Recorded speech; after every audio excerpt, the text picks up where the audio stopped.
Split Fiction is the newest co-op adventure game from Hazelight and published by Electronic Arts' EA Originals program.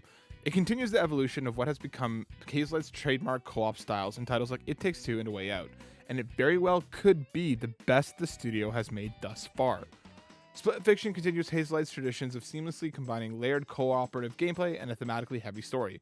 It is a compelling mixture that only Hazelight offers at such an exciting production level, and with Split Fiction, it seems that Hazelight has mastered it.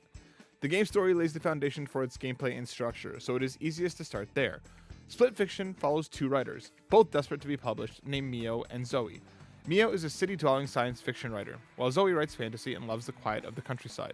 The pair are both tricked into giving all of their stories' ideas to a nefarious tech company under the pretense of being published, before they are both put into the company's machine that somehow steals their ideas by simulating them with the artist.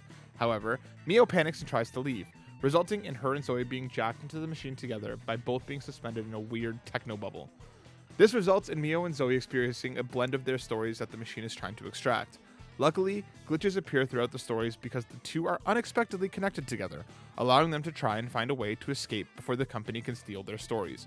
With this foundation, it is no surprise that the story heavily explores the nature and impact of its characters' creativity and does so to great effect. Throughout the story, Mio and Zoe grow to understand and appreciate one another right alongside the player. Experiencing their story slowly peels back the layers of each character, revealing why they think and act the way that they do, and how writing has helped them cope with life. Not only does it make the characters more interesting, but it is also a beautiful love letter to the power of creativity and art. It showcases just how much being creative can do for a person throughout their lifetime, both for them and their relationships, as the player watches Mio and Zoe's friendships grow. Then there's the gameplay. Split Fiction can only be played with two players, either in local split screen or online. Luckily, anyone who buys a copy doesn't have to convince a friend to pick it up. The game continues Hazelight's Friend Pass feature, which allows players to invite a friend with them even if they don't own the game themselves. In Split Fiction, this can even be done if they are playing on a different platform. Co-op play is required here because each level is intricately built. Each level places the players in an entirely different world, with each Zoe and Mio having a unique set of abilities that must be combined to defeat enemies, navigate areas, and solve puzzles. Playing through the game as each character is almost an entirely new experience. For example, one early level focuses on a story by Mio where the players are cyber ninjas fighting for revenge because of receiving a parking ticket in a neon-soaked cyberpunk dystopia. For the level, Mio is equipped with a laser katana that can be used to attack enemies, cut cords, and teleport her to pads placed throughout the level. Those pads can also switch Mio's gravity, allowing her to run on walls or the ceiling. Meanwhile, Zoe is given a gravity whip, allowing her to move, lift, and throw particular objects around the level. With these weapons, Mio and Zoe navigate a highway of racing hover cars, fighting off pursuing police, destroying a giant parking enforcing robot, and solving many puzzles.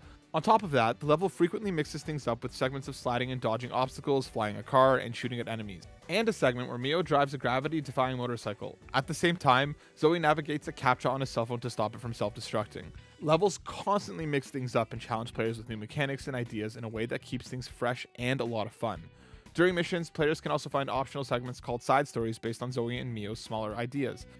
These offer minor diversions focused on either a wacky idea, like running around as pigs only to be turned into hot dogs, or a fun minigame like an SSX-inspired futuristic snowboarding competition. Each one offers a fun, unique diversion from the main game, and finding one always brings a rush of excitement. The most impressive element of Split Fiction is how well it ties everything together. Its disparate locales and subplots all share a beautiful, unified art style. Its story melds perfectly with its gameplay, and each of its different mechanics and unique moments help make the others feel special, since they are all so unique and fun. It is an absolute must-play for fans of co-op games, and shows that Hazelight's signature style has plenty to offer. Split Fiction releases on March 6th for PC, PS5, and Xbox Series X and S. Thanks for watching.